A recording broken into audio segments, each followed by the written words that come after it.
네, 안녕하십니까. 송동현입니다. 자, 오늘도 주식 한판 대결 시작을 해보도록 하겠습니다. 자, 지난주 금요일은 여러분 아주 역사적인 날이라고 해도 과언이 아닐 것 같은데요. 미국 소비자 물가지수가 예상보다 하회하는 흐름이 나오면서 나스닥 기준으로 무려 미국 증시의 나스닥이 7%대 상승 마감하는 결과가 나왔습니다. 정말 코로나19 이후로 오랜만에 보는 높은 상승률이었는데요. 그만큼 이 물가가 얼마나 큰 영향을 미치고 있는지 볼 수 있었던 그런 이제 시간이었습니다. 자, 국내 증시도 미국 증시만큼은 아니었지만 3% 이상대 양지수, 코스피, 코스닥 모두 이상 유지를 하면서 이제 마감을 하는 모습이었는데요. 이제 국내 증시는 사실 미국장이 떨어질 때 이미 조금 외국인 수급이 좀 유지를 해주면서 낙폭이 좀 덜 떨어지는 그런 상태였기 때문에 상승도 미국장만큼 나오지 않았다. 이렇게 보시면 될 것 같습니다. 자, 어쨌든 이제 장 후반으로 갈수록 좀 더 수급이 고르게 전반적인 섹터에 고르게 분포가 되면서 질적으로 좋은 그런 장세 흐름이 나와준 것 같고요.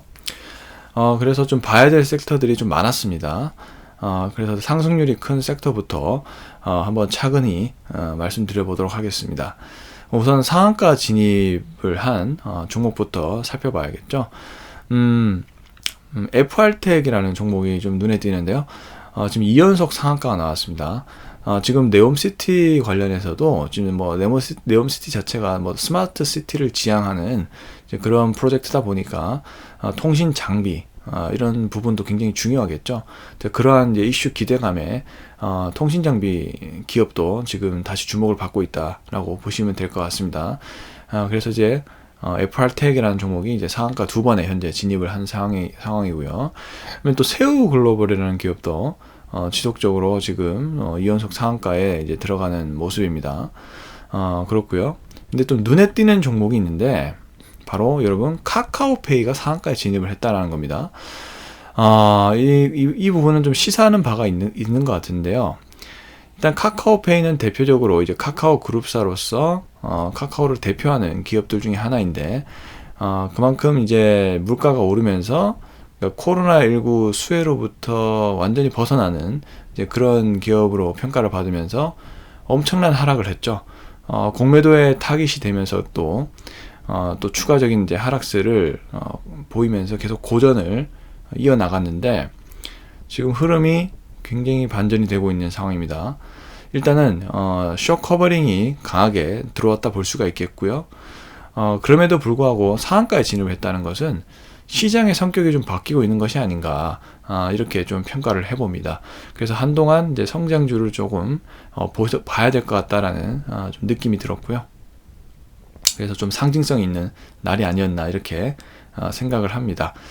자, 이렇게 보시고 그 다음에 BHI라는 종목이 22%대 상승으로 마감했는데 이 종목은 이제 원전 관련된 이슈로 주목받는 기업인데 LNG 가격 상승도 영향이 있는 것 같습니다.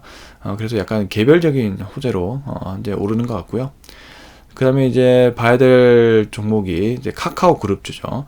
카카오페이 앞서 설명을 드렸지만 지금 카카오 관련된 종목들이 일제히 다 상승을 해주는 모습입니다.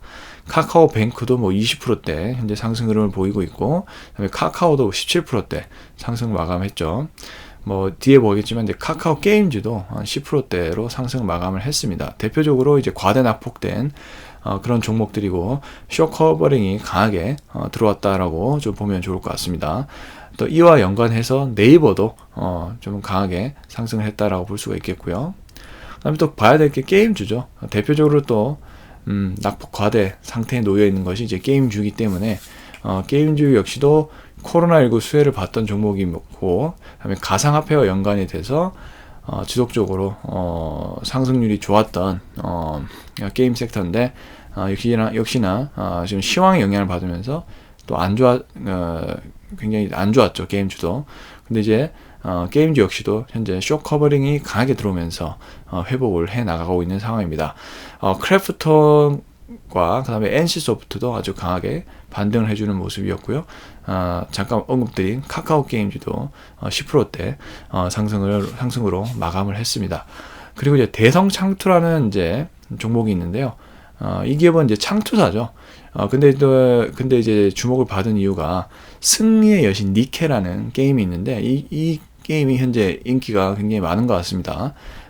관련된 기업을 또 보유했다라는 이슈 때문에 상승의 높은 상승으로 마감했다는 점을 참고하시면 좋을 것 같고요. 자, 그 다음에 대표적인 경기 민감 섹터 알아볼 수 있는 반도체도 지금 계속적으로 상승을 해 나가는 흐름입니다.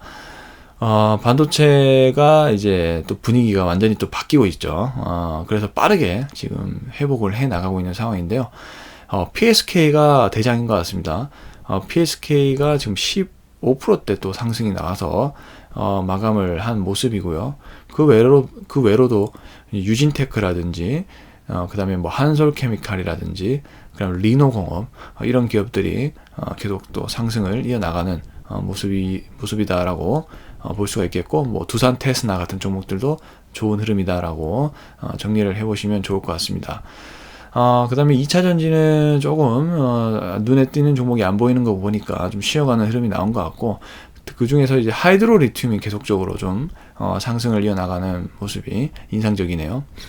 자, 그 다음에 애플 관련된 종목들도 지금 반등세가 세게 났죠. 일단 LG노텍이 뭐 11%대 상승 흐름으로 나왔고요. 뭐 BHI라는 기업도 대표적인 애플 종목으로서 그 상승률이 좀 컸다, 이렇게 정리를 해오시면 좋을 것 같습니다. 자, 이 정도로 한번 크게 시황을 한번 정리를 해봤고요. 자, 제가 거래했던 종목을 살펴봐야겠죠.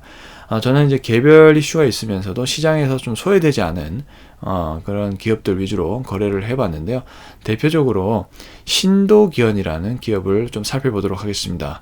자, 신도기현은 좀 많이 안 들어보셨을 것 같은데요. 이 기업은 디스플레이 제조사예요. 합착기, 뭐 탈포기 등을 만드는 기업이기도 하고요. 근데 이제 핵심은 수소연료 전지인 MEA라는 그런 부품을 만들 수 있는 그런 장비를 또 가지고 있는, 대표적으로 수소연료 전지를 모멘텀으로 하는 회사다라고 볼 수가 있겠습니다.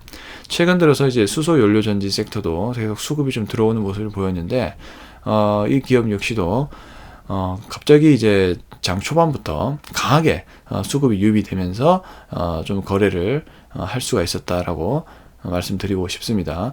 수소연료 전지 섹터도 지속적으로 향후에 주목을 받을 수밖에 없는 그런 섹터다라고 볼 수가 있겠고요. 정부 정책 영향도 많이 받고 있는 상황입니다. 자, 두 번째 기업은 베셀이라는 기업을 좀 보겠습니다. 베셀도 뭐 대표적인 UAM 대표 기업이기도 하고요. 베셀이 이제 베셀 에어로스페이스라는 자회사를 가지고 있죠. 그리고 이제 최근 들어서 UAM 어떤 UAM 대회라고 해야 되나요? 그런 부분이 있었는데, 최근 들어 신제품을 또 공개를 하면서 또 베셀이 주목을 받기도 했고요. 그리고 네옴시티 관련된 또 이슈로도 UAM이 부각이 되는 그런 모습을 보이고 있고요. 그리고 또 보잉 CEO가 국내에 방문하면서 삼성이라든지 SK 이런 대기업 총수들과 만나면서 UAM 사업에 대한 이슈가 좀 커지고 있는 상황이다라고 좀 볼 수가 있겠습니다. 자, 이렇게 두 가지 섹터로 한번 정리를 해봤고요. 미국장 금요일도 상승 흐름을 이어나갔습니다. 우리나라 증시도 당분간은 단기적으로는 이제 상승세가 이어나갈 것으로 예상이 되고 있는 상황이고요. 다만 이제 연말로 갈수록 이 금융투자 소득세 관련해서 좀 부정적인 이슈가 있을 것 같은데 잘 마무리가 됐으면 하는 바람입니다. 자, 이렇게 한번 정리를 해보면서 저는 또 월요일에 주식 한판 대결로 찾아뵙도록 하겠습니다. 감사합니다.